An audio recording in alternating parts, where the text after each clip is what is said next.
저희 목사님은 담대하셔서 이렇게 수술 잘 받고 오셨다고 이렇게 웃음으로 이렇게 맞아주시는데, 전 뒤에서 이렇게 감사합니다. 뒷모습만 봐도 이렇게 마음이 여려서 그런지 막 눈물이 나려고 그러더라고요. 아니, 왜 나오셨을까? 그죠? 쉬셔야 되는데. 정인 집사님도 병원에 입원하시다고 그러는데 오늘 왔다고 하시니까, 아니, 병원에 계셔야 되는데, 아니, 제가 이렇게 뵙기만 해도 막 눈물이 나려고 그래요. 제가 마음이 여려서. 근데 그 마음 가운데, 하나님 제 마음 가운데, 내가 살릴 테니까 걱정 마라. 그죠? 사람이 살리는 게 아니고, 저는 걱정이 돼서 마음이 그런데, 하나님이 내가 살리니까 걱정 마라.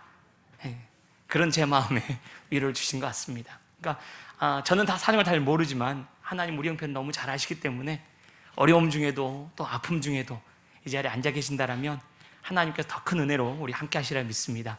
그 위로와 하나님의 풍성함을 우리 기대하면서 말씀으로 함께 나갔으면 좋겠습니다. 날씨가 이제 많이 따뜻해져 가지고요. 벚꽃으로 유명한 경남 진해에서는 뭐 벚꽃 축제를 하진 않았는데 수많은 사람들이 모여서 코로나가 아마 다 사라진 것 같다라고 그렇게 뉴스에서 얘기를 하고 있더라고요. 제주도에도요. 제주도에서 유채꽃이 얼마나 많이 피었는지 뭐 그렇게 표현하더라고요. 노란 물결이 파도를 칩니다. 뭐 이렇게. 그렇게 지금 꽃들이 이제 지방에서 올라오는 것 같습니다. 이제 저희 차례인데요. 그죠? 저희 차례인데 이제 우리도 조금 좀 피겠구나라고 생각을 하려고 보니까 지금이 무슨 기간이라고요? 사순절 기간이라고요. 그죠? 꽃 좀 보러 가려고 마음을 잡았더니 사순절 기간, 다음 주는 또 고난주간이랍니다. 그러면 저희 같이 믿음이 좋은 분들은 꽃도 못 보러 가겠고, 그죠?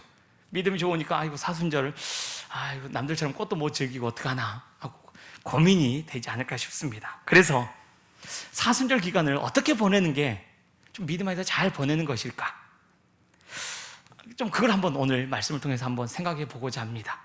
그래서 그러면 아마 영화나 우리 각자 그런 생각도 해보셨을 거예요. 믿음이 좋다고 하는 분들은 그러시는 것 같아요.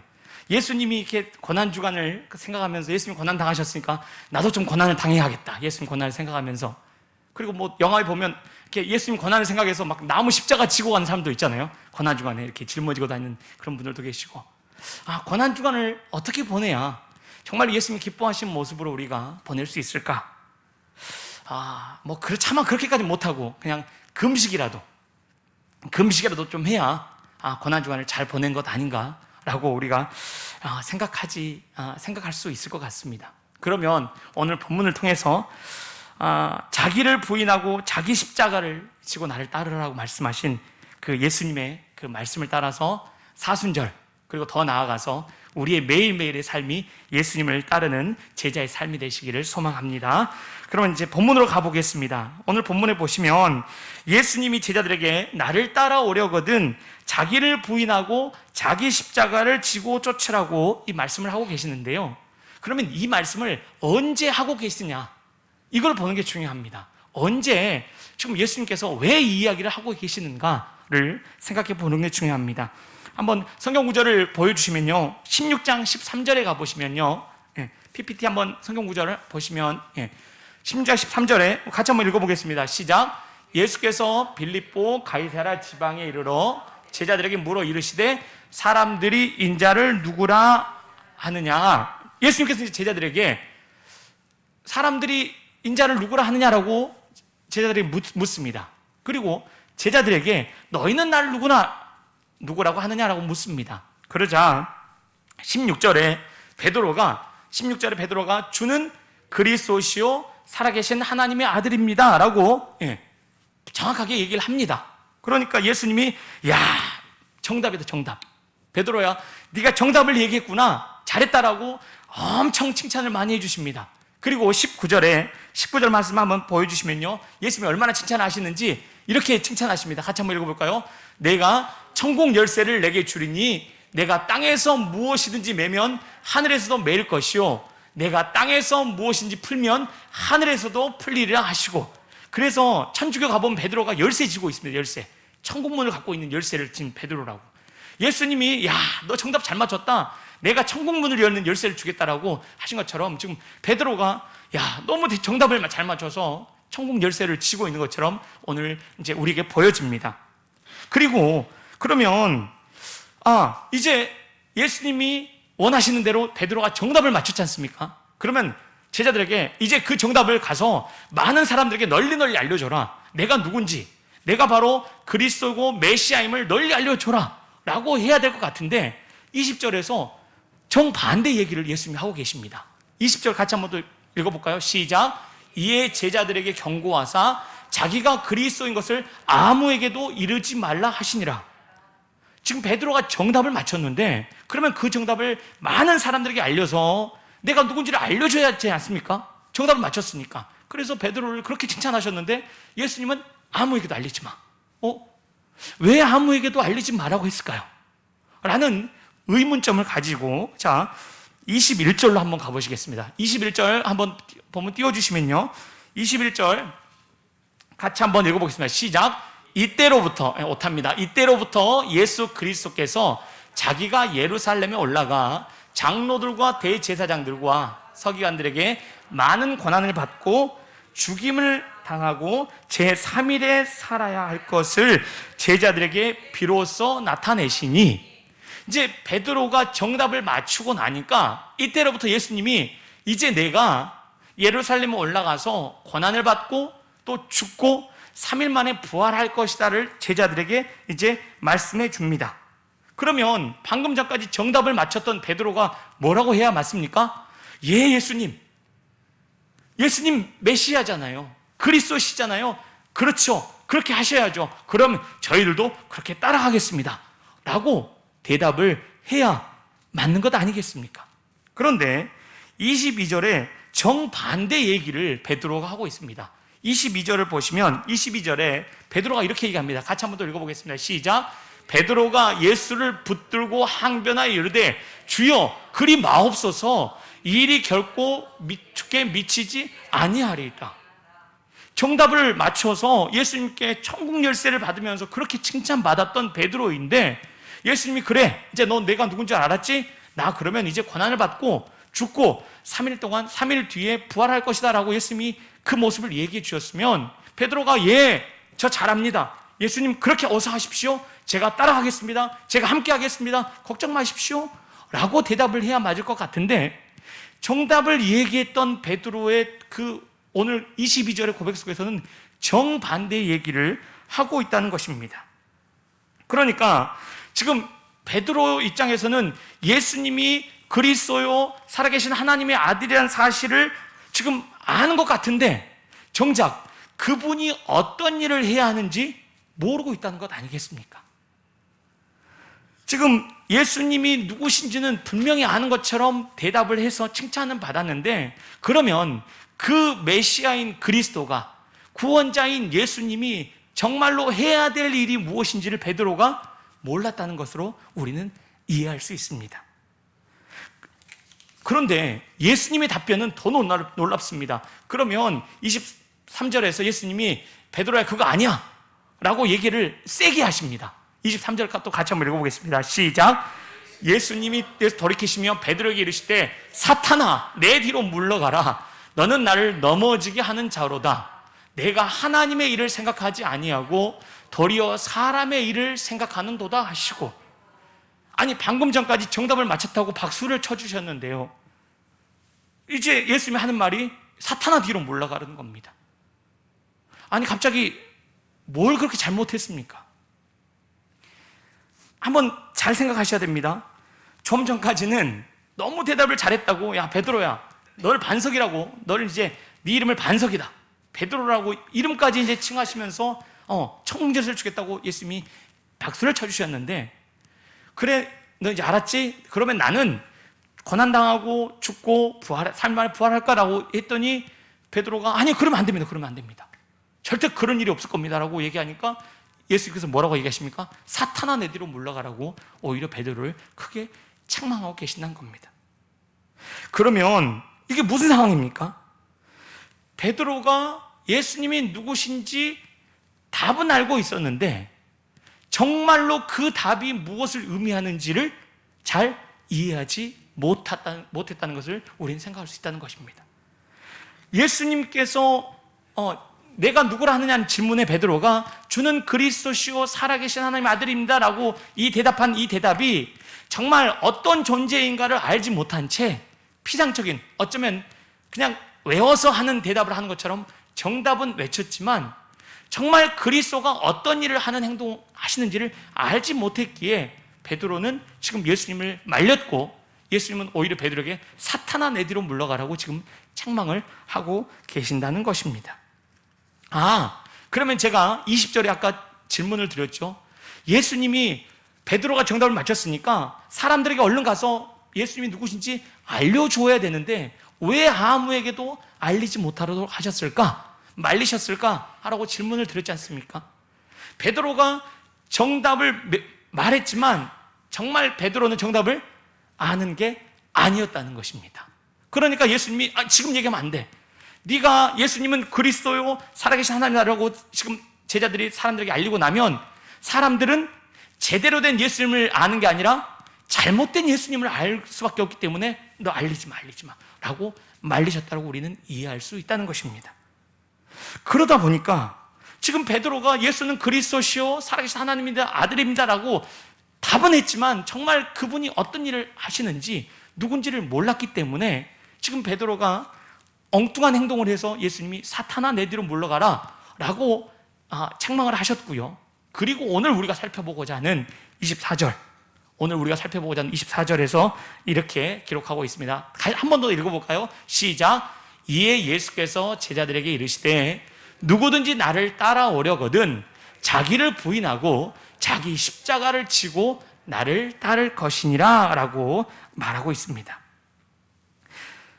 베드로처럼 제가 정답을 압니다 하고 나가다 보면 베드로처럼 엉뚱한 행동을 해서 오히려 하나님의 일을 그르치게 되기 때문에 정말로 너희가 따르려거든 자기를 부인하고 자기 십자가를 지고 너희가 나를 따라야 된다라고 예수님께서 지금 말씀하고 계신다는 겁니다. 그러면 우리가 정말 예수님을 따르려고 하면 자기를 부인하고 자기 십자가를 진다는 의미를 아셔야지요. 자, 한번 잘 생각해 보십시오. 예수님께서 너희가 나를 따르거든 내 십자가를 지고 너희도 따를 것이라고 말씀하지 않으셨습니다. 그러니까 예수님이 나무 십자가를 지셨기 때문에 우리도 예수님처럼 십자가를 져야 된다고 얘기하시는 것은 맞지 않는 얘기입니다. 우리는 누구 십자가를 져야 한다고요? 내 십자가를 지는 겁니다. 하나님께서 말씀하신 대로 나를 따르거든 자기를 부인하고 자기 십자가를 지고 쫓는 것이지 예수님처럼 우리도 나무 십자가를 지고 나무 목걸이를 뒤에 걸고 십자가 가지고 하실 필요가 없습니다. 그래서 정말로 그러면 자기를 부인하고 자기 십자가를 지고 쫓는 것이 무엇인지를 우리 말씀을 통해서 한번 살펴보셔야 됩니다. 그 내용을 좀 살펴보기 전에 베드로가 예수님을 제대로 알지 못했던 부분과 관련된 부분에 대해서 한번 먼저 살펴보려고 합니다. 마태복음 4장으로 가보시면 우리가 잘 아는 예수님이 마귀에게 시험 받으시는, 사단에게 시험 받으시는 내용이 나옵니다. 40일 동안 예수님이 이제 굶으신 후에 40일 동안 금식하신 뒤에 얼마나 배가 고프시겠습니까? 40일 동안 안 드셨으니 이제는 거의 아사 직전 위기에 있는 것 아니겠습니까? 그런데 그때 사단이 나타나서 예수님을 어떻게 시험하냐면요, 돌로 떡을 만들어 먹어라, 그래야 살지 않겠니? 라고 지금 얘기합니다. 생각을 해보십시오. 40일 동안 먹지 않는 사람에게 살 수 있으려면 뭘 해야 됩니까? 먹어야지요. 그러면 먹어야 산다라고 얘기하는 이 사단의 말이 일리가 있는 겁니다. 오히려 야, 너 안 먹으면 죽어, 너 40일이나 굶었잖아, 빨리빨리 먹어야 살아 라고 얘기하는 사단의 말이 예수님에게 위로가 되기도 하고요, 오히려 그 말이 맞는 겁니다. 그런데 예수님이 알았어, 그렇지, 나 40일 동안 안 먹었으니까 너무 배고프고 지금 죽을 지경이니까 먹어야지 라고 드시는 게 아니고요, 예수님 뭐라고 얘기하시면 사람이 떡으로만 살 것이 아니라 하나님의 말씀으로 산다고 얘기합니다. 먹어야 살아라고 얘기하는 그 사단의 속임수에 넘어가지 않으시고요, 아니 그래서 죽지 않아, 사람은 먹어야 사는 게 아니라 하나님의 말씀으로 산다라고 그 죽음의 위기 속에서 말씀하고 계신다는 겁니다. 그러니까 사단이 다시 예수님을요 높은 성전 꼭대기에 데리고 가셔서 이렇게 뛰어내려봐. 네가 뛰어내리면 너 하나님의 아들이잖아. 천사들이 너를 바치지 않겠니? 그러면 넌 하나도 다치지 않을 것이고 사람들이 그 모습을 보지 않겠어? 그러면 야, 역시 예수님이 진짜 하나님의 아들이구나.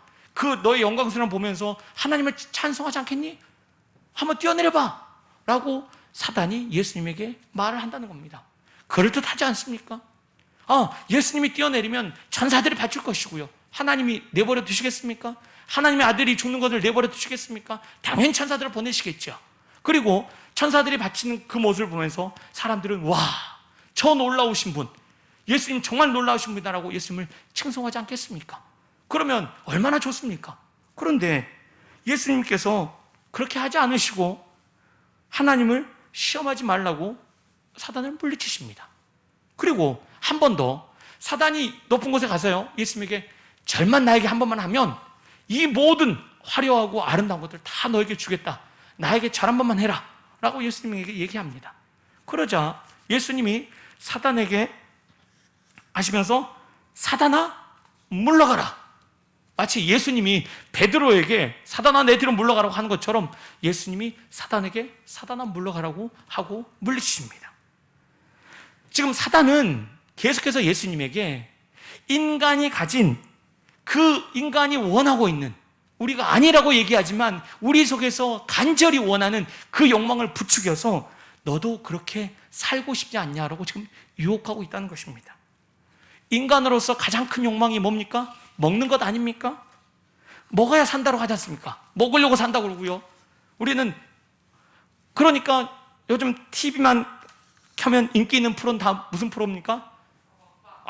그렇죠. 맞습니다. 먹방 아닙니까? 먹는 방송. 막 먹어도 그냥 배 터지게 먹고 막, 그죠? 그렇게 인간이 먹는 그 욕망 때문에 먹고 죽자고 막 먹는 그 인간의 욕망, 먹는 것, 먹어야 된다라고 끊임없이 요구하는 그 속에서 예수님은 우리에게 뭘 가르칩니까? 아니, 먹어야 사는 거 아니라는 것을 우리에게 알려주는 겁니다. 그런데 사단은 끊임없이 어떻게요? 먹어야 돼. 생각해 보십시오. 남들보다 멋져 보이고 높아 보이고 그게 성공한 인생이고 그게 화려해 보이고 좋아 보인다라고 세상은 끊임없이 우리에게 얘기하지 않습니까? 우리도 그러고 싶잖아요. 그러니까 요즘 젊은 세대들은 고생을 잘 모르니까 요즘 카푸어족이라고 그러지 않습니까? 그죠? 다 필요 없고 멋지게 폼나게 그냥, 그죠? 다 빚져서도 수입차 사가지고 막 폼나게 사는, 멋져 보이고 그게 좋아 보이고 내 인생이니까 라고 얘기하는 그 모습이 그럴싸해 보이지 않습니까? 이게 우리 안에 숨어있는 욕망의 하나의 모습들 아닙니까? 사단은 교묘하게 그것들을 부추겨서 어떻게 해요? 예수님에게 얘기하고 있는 겁니다. 그리고 하나님에게 절하지 않고 사단에게 절만 하면 우리가 원하는 쾌락들, 누리고 싶은 것들 다 누릴 수 있으니까 그렇게 쾌락을 누리면서 즐기고 살지 뭘 그렇게 하냐라고 우리에게 사단이 부추기고 있지 않습니까? 이런 사단을 보면서 예수님은 사단아 물러가라고 지금 책망하고 있다는 것입니다. 그래서 사단은 예수님에게 인간이 가진 네 안에 숨겨진 억지로 참고 있는 그 욕망을 참지 말고 그대로 표출해서 살아가라고 지금 우리를 부추기지만 예수님은 아니, 우리는 그렇게 사는 인생이 아니라는 것을 분명히 얘기하고 계신다는 것입니다. 그러면서 사단에게 물러가라고 책망하고 있습니다. 그러면 베드로에게도 지금 예수님은 동일하게 얘기하고 있다고 저는 생각을 합니다. 베드로의 경우도요, 예수님을 하나님의 아들이요 그리스도십니다, 예수님이 우리의 구원자요 메시아라는 사실을 알았지만 그분이 뭘 하신다고 생각하는 거죠? 우리가 가진 욕망과 우리가 가진 원함을 이루어주는 그러한 구원자요 메시아로 알고 있었다는 겁니다. 그런데 그 존재가 그렇게 그 일을 해 주셔야 될 그 예수님이 고난을 받고 죽고 다시 부활한다는 이 고난의 과정을 얘기하는데 베드로가 용납할 수 있습니까? 아니요, 예수님 그러면 안 됩니다. 예수님 높아지셔야죠. 예수님은 만왕의 왕으로서 능력을 드러내셔야죠. 고난을 당하신다고요? 죽은다고요? 안 됩니다. 안 됩니다. 말리고 있는 것 아니겠습니까? 그러니까 예수님 뭐라고 그래요? 사단아 뒤로 가라. 너는 하나님의 일을 생각하지 않고 사람의 일을 생각한다라고 지금 책망하고 있다는 것입니다. 그러면 우리도 한번 잘 생각해 보십시오. 주님, 저는 예수님을 믿습니다. 예수님 저의 구원자입니다. 예수님 저의 생명입니다. 예수님은 저를 건지신 분이십니다. 예수님은 저의 주인입니다. 라고 고백은 하면서 정작 우리의 삶에서 어떻게 기도하고 어떻게 살아가고 계시는지 점검을 해보셔야 됩니다. 예수님, 제가 예수님을 믿었죠? 교회에서 열심히 봉사했죠? 하나님, 제가 열심히 헌신했죠? 이제 하나님 차례입니다. 저희 가족 건강해 주셔야 합니다. 하나님, 저희 가족 취직, 경제적인 문제, 하나님 모든 거 다 책임져 주셔야 됩니다. 하나님, 왜 안 들어주십니까? 왜 저에게 이런 어려움이 생깁니까? 하나님, 이러시면 안 되지요. 라고 우리가 얘기하고 있다면 베드로처럼 예수님이 우리의 구원자입니다, 주인이다라고 얘기하고 있지만 정작 우리 속에서는 어떻게 해요? 예수님은 우리가 원하는 것을 이루어주는, 우리가 기대하는 그런 욕망을 이루어주는 존재로 우리가 생각하고 있다라고 말하고 있는 것입니다. 그래서 정말로 우리는 예수님이 누구신지, 그리고 그분의 사명이 무엇인지를 우리는 알아야 그분이 원하신 대로 우리의 삶을 살아갈 수 있다는 것입니다. 예수님께서 그러면 자기를 부인하고 자기 십자가를 지고 나를 따르라고 말씀하신 그 말씀의 구체적인 언급이 빌립보서 2장 5절에서 8절까지 우리에게 언급되고 있습니다. 우리 빌립보서 2장 5절에서 8절 같이 한번 읽어보겠습니다. 앞에 PPT에 있는데요. 빌립보서 2장 5절에서 8절 같이 한번 읽어보겠습니다. 시작. 너희 안에 이 마음을 품으라. 곧 그리스도 예수의 마음이니 그는 근본 하나님의 본체시나 하나님과 동등됨을 취할 것으로 여기지 아니하시고, 그 다음이요. 그 다음을 넘겨주세요. 오히려 자기를 비워 종의 형체를 가지사 사람들과 같이 되셨고 사람의 모양으로 나타나사 자기를 낮추시고 죽기까지 복종하셨으니 곧 십자가에 죽으심이라. 아멘. 하나님이신 예수님이 자기를 비워 종의 형체를 가진 것이 자기 부인입니다. 그러니까 예수님이 십자가에서 죽으신 것 이전에 하나님이신 예수님이 인간이 되신 그 자체가 뭐라고요? 자기 부인이라는 것입니다. 자기의 모든 것을 내려놓는 것 아니겠습니까? 그리고 예수님이 십자가에서 고난을 당하시고 십자가에서 죽기까지 복종하시니까 그 일이 하나님이시니까 그 일을 할 수 있을 것이다 라고 우리는 쉽게 얘기해서는 안 됩니다. 왜요? 그 전에 이미 예수님은 뭐가 되셨다고요? 종의 형체를 가져 인간이 되셨습니다. 그러면 인간으로서 이 모든 것을 감당하셔야 했던 것입니다. 고난당하시고 죽으시는 것이 인간으로서 그 모든 것을 담당해내신 겁니다. 우리와 동일한 인간으로 고난과 아픔과 슬픔 모든 것을 담당해내신 것입니다. 그러면 이렇게 물어볼 수 있습니다. 왜요? 왜 그렇게 하셨습니까? 그렇게 하지 않고서는, 우리 죄를 위해서 대신 예수님이 죽지 않으시고서는 하나님의 뜻이 이루어질 수 없었기에, 죄로 인하여서 죽은 우리를 살리실 수 없었기에 인간이 되신 예수님은 우리를 위해서 십자가에서 죽으신 것입니다. 그래서 이것이 예수님이 지신 십자가입니다. 우리를 위해서 대신 죽어주심. 다른 표현으로 하면요, 이것이 예수님이 하나님의 뜻을 이루어낸 사명인 것입니다. 자기를 부인하고 자기 십자가를 지라는 것은 나를 내려놓고 사명을 따라 살라는 의미입니다. 그래서 예수님은 이 사명을 위해서 인간이 되신 것입니다. 우리에게 예수님께서 너희가 나를 따르거든 자기를 부인하고 자기 십자가를 지라는 것은 나를 내려놓고 사명을 따라서 삶을 살아가라는 것입니다. 예수님의 사명이 무엇입니까? 자신이 죽음으로 우리를 살리는 것이었습니다. 그러면 예수님을 따르는 우리가 해야 할 삶이 뭘까요? 나를 내려놓고 내가 대신 살려내야 할 그 대상을 위해서 죽어지는 것이 우리가 이 땅을 살아가야 될 하나님이 오늘을 우리를 살려내시는 사명입니다. 그래서 우리를 괴롭히는 것이 우리의 십자가가 아니고요, 하나님께서 오늘 우리를 살려내셔서 우리로 나를 내려놓고 내가 대신 살려내야 할 그 대상이 우리의 사명이자 십자가인 것입니다. 그러면 좀 더 실제적인 우리의 삶을 위해서, 구체적인 적용을 위해서 제가 한번 예를 들어서 한번 적용을 한번 해보겠습니다. 지금 여기 다 대부분, 전부죠, 전부. 자, 부모님들이 앉아 계십니다. 그죠? 그러면 우리 뭐 전부 아마 공감하실 겁니다. 부모가 공감하는 한 가지가, 내 마음대로 안 되는 한 가지가 뭡니까? 자식 문제입니다. 그죠? 그렇게 성공한 인생이 되고 뭐 다 해도 내 마음대로 안 되는 게 자녀 교육이라고 얘기하는 게 대부분의 부모님들의 공통된 얘기세요. 누굴 닮았습니까? 부모 닮았잖아요. 그죠? 잘 가르치고 잘하면 잘 될 거라는 기대감이 부모에게 있지 않겠습니까? 그런데 키우시면서 느껴왔죠? 넌 누굴 닮았니? 그죠? 왜 그렇게 말을 안 듣니?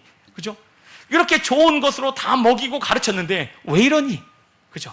뜻대로 되지 않는 그 일들이 자녀의 문제이지 않습니까? 아마 여기 계신 대부분 다 그러시겠죠. 자녀 키우면서 정말 속 한 번 안 썩은 일이 없고 정말 내 맘대로 안 됐다라고 아마 얘기하실 겁니다. 혹 우리 중에 목사님, 저희 애는요 어렸을 때부터 너무 착하고 속 한 번 안 썩이고 너무 잘 자랐다라고 얘기하고 계실 분이 속에 혹시 있으실까봐 제가 혹시 염려가 돼서 말씀을 드립니다. 그러면 그런 분들은 저는 하나님께 세상에 가장 큰 복을 받은 자입니다. 하나님 어찌하여 저에게 그런 큰 복을 주셨냐라고 슬피 울며 감사를 하셔야 되고요. 거기서 끝나시면 안 되고요. 아직 때가 덜 됐다. 그죠? 그 자녀가 아직 속 썩일 일이 남아있다고 생각을 하셔야 됩니다. 그래서 주여 감당할 힘을 달라고 기도하셔야 돼요. 자녀가 속을 썩이는 것은 지극히 정상이고 당연한 거지 않겠습니까? 그러면 하나님이 우리에게 부모라는 이름을 주셨다는 것은, 부모의 역할을 주셨다는 것은 그게 우리의 뭡니까? 사명입니다. 그리고 우리는 누구를 위해 죽어야 할 사명을 갖고 있다고요? 자녀를 위해 죽어야 될 사명자로 하나님이 이 자리에 남겨놓으셨다는 사실을 아셔야 한다는 것입니다. 제가 또 한번 여쭤보겠습니다.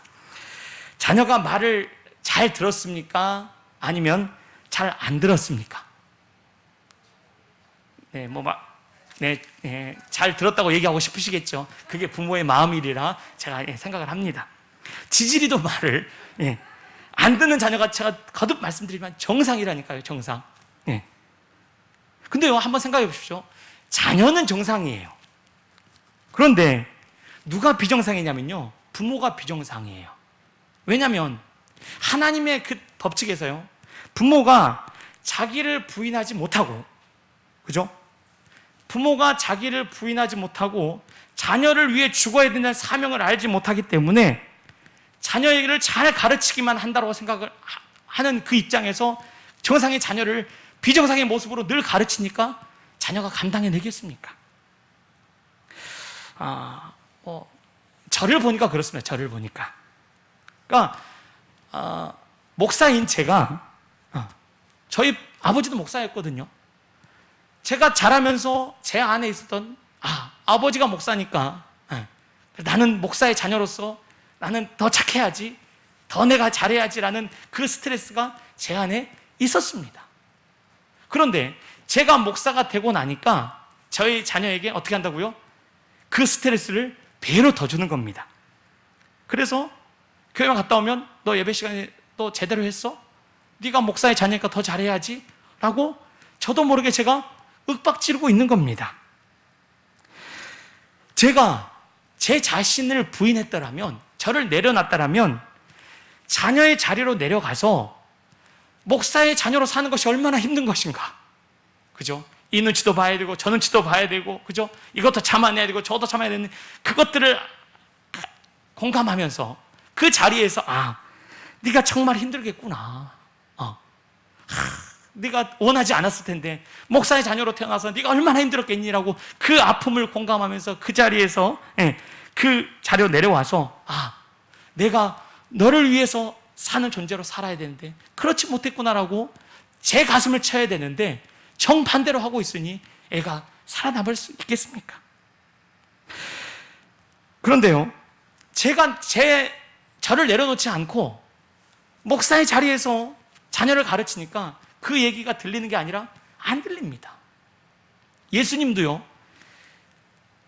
제자들에게, 사람들에게 가르치는데 사람들이 잘 들었다라면 예수님은 죽으실 필요 없을 겁니다. 계속 가르치셨겠죠. 너희들 이렇게 살아라, 이렇게 살아라, 이렇게 해야 된다라고 얼마나 많이 가르쳤겠습니까?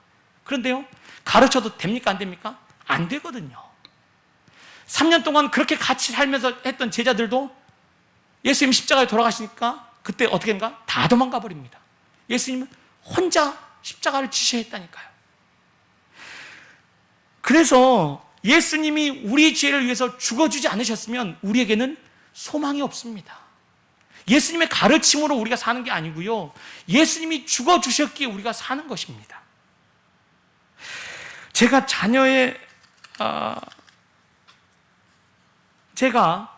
자녀를 잘 가르치는 게 제 사명이 아니고요, 제가 자녀를 위해서 죽어야 자녀가 사는 것이 제 사명임을 알았다면 정반대 행동을 했을 텐데 그러지 못해서요, 저는 죽지 않고 자녀를 잘 가르쳐야 된 줄 알고 제가 자녀에게 더 큰 소리 치는 겁니다. 그러면 자녀는 더 말을 안 듣죠. 그러다가 자녀를 죽는 자리까지 제가 내보냅니다. 그러면서 이렇게 큰 소리 칩니다. 나가! 너는 우리를 살 자격이 없어. 나가! 제가 죽어야 되는데 자녀를 죽이는 자로 제가 몰아내고 있는 겁니다. 아마 자녀가 너무 말을 안 들었을 때 아마 악을 쓰면서 이런 문구를 사용을 한 번쯤 해보셨을 겁니다. 내가 너 때문에 못 살겠다. 그죠? 더 심한 말은 다 거두어 두더라도요, 내가 너 때문에 못 살겠다라는 그 큰 소리를 쳐보신 부모라면, 그러면 자녀가 알아듣습니까? 내가 너 때문에 못 살아 하고 큰 소리 치면, 예 어머니 죄송합니다, 저 때문에 얼마나 힘드셨습니까? 그런 자녀가 나가라고요? 알았어요. 나가버린다니까요. 그죠? 그럴 때 내가 너 때문에 못 살아라고 악을 쓰고 있을 때 하나님께서, 예수님께서 우리에게 뭐라고 말씀하시겠습니까? 네가 죽어야 돼.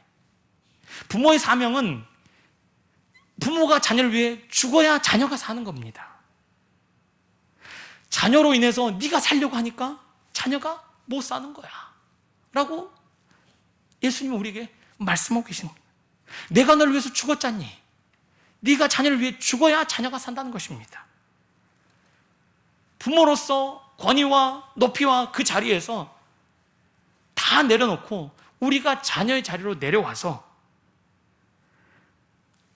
우리에게 주신 그 사명, 자녀를 위해 죽는 그 일을 감당하는 부모가 될 때 자녀는 살아나게 된다는 것입니다. 저는 하나의 일 예로 부모와 부모의 사명에 대해서 지금 말씀을 드렸습니다. 우리가 부모로서, 또 때로는 남편으로서, 또 때로는 아내로서, 또 때로는 우리 각자의 하나님께서 주시는 사명의 자리가 있으리라 생각을 합니다. 그러면 하나님께서 그 자리에 우리를 세워놓으신 것은 우리가 나를 내려놓고, 나의 나됨을 내려놓고 그 자리로 내려가서 우리가 섬겨야 될, 대신 죽어야 될, 살려야 될 그 대상을 위해서 우리가 죽어지는 그 삶이 우리의 사명이자 십자가라는 것입니다. 그래서 하나님께서는 그 일을 위하여서 우리에게 그 역할을 맡기신 것입니다. 제가 서두에 사순절 기간을 잘 보내는 방법이 뭐겠습니까? 라고 질문을 드렸지 않습니까? 예수님의 고난을 생각하고 날 위해 죽으신 예수님, 나도 더 고통받아야지 라고 생각하는 데서 머무르지 마시고요, 예수님이 나에게 주신 사명, 나를 따르거든 자기를 부인하고 자기 십자가를 지라고 말씀하신 나에게 주신 이 역할이 무엇인가를 생각해 보셔야 됩니다. 엄마로서 역할을 주셨습니까? 아빠로서 역할을 주었고요. 때로는 자녀로서 역할은 무엇일까요? 내가 살려야 될 영혼, 그 자리가 다 되어서 내가 죽어지 않으면 그 대상은 살아나지 못할 것입니다. 예수님의 생명은 예수님이 죽어주심으로 우리에게 부여된 것입니다. 그래서 사순절 기간, 고난주간을 준비하면서 경건한 모양으로 우리의 신앙의 자리에 계시지 마시고요. 우리 각자의 처한 하나님의 사명의 자리에서 자기를 부인하고 자기 십자가를 지는 예수를 따르는 삶의 자리로 우리는 한 걸음씩 내디디셔야 됩니다. 여전히 우리 마음 가운데 혹시나 싶어서 예수님이니까 그렇지요. 우리가 어떻게 그렇습니까? 예수님이니까 그렇게 하는 거지요. 라고 나는 할 수 없을 것처럼 그걸 한쪽으로 제껴두실까 봐 제가 우려가 돼서 덧붙입니다. 예수님이니까 자기를 부인하고 십자가를 지는 삶이 쉬웠다고요? 아니요. 마태복음 26장 36절에서 46절, 마가복음 14장 32절 42절, 누가복음 24장 39절 46절 다 겟세마네 동산에서 십자가에 돌아가시기 하루 전날 기도하시는 예수님의 장면입니다. 예수님이 이 겟세마네 동산에서 기도하실 때요, 너무 괴로워서 하나님, 이 잔을 좀 거두어 주십시오. 저 못 죽겠습니다. 저 못 죽겠다니까요. 너무 괴로워서 땅에 고개를 숙이면서 무릎을 꿇고 누가복음에서는요, 땀방울이 핏방울이 되도록 예수님이 기도하셨다는 겁니다. 왜요? 못하겠다니까요. 저 못하겠어요. 하나님, 이 잔을 거두어 주십시오. 너무 심히 괴로워서 예수님이 이 잔을 내게서 거두어 주십시오라고 기도하고 있습니다. 그런데 그 땀방울이 핏방울에는 기도 뒤에 예수님께서 어떻게 하십니까? 내 뜻대로 하지 마시고 아버지 뜻대로 하옵소서 라고 십자가를 지셨습니다. 오늘 이 밤이 우리에게 겟세마네 동산의 그 시간이 되기를 소망합니다. 예수님처럼 우리는 하나님이 우리에게 주신 그 사명을 따라서 나를 부인하고 나의 십자가를 지고 예수를 쫓아야 할 것입니다. 우리의 힘으로 할 수 있습니까? 아니요. 예수님 기도하실 때 성령이 친히 함께 하심으로 그 일을 감당케 하셨습니다. 이제 우리로 그 일을 하게 하실 것입니다. 이 밤에 하나님, 저를 붙들어 주셔서 하나님, 제가 죽어야 제 자녀가 삽니다. 제가 죽어야 하나님, 우리 남편이 삽니다. 제가 죽어야 하나님, 저희 가족이 살고요, 저희 직장이 살고요, 하나님이 삽니다. 하나님, 저를 불쌍히 여겨주셔서 예수 그리스도로 인하여서 제게 생명을 주신 것처럼 저를 통하여 저희 가족이, 하나님, 저희 주변이, 저희 주양한 교회가 살아나는 은혜를 주시고 이 나라와 이 민족이 살아갈 수 있는 긍휼을 베풀어 달라고 기도하시길 소망합니다. 그래서 오늘 이 밤을 통하여 하나님께서 우리에게 함께 하시는 놀라운 주의 제자의 삶으로 믿음으로 나가시길 소망합니다. 우리 함께 찬양하시고 기도하시겠습니다.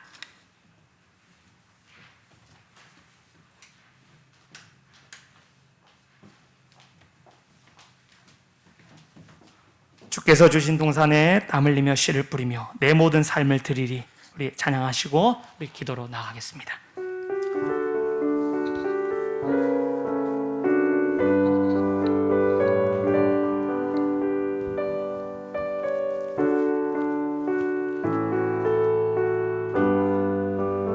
주께서 주신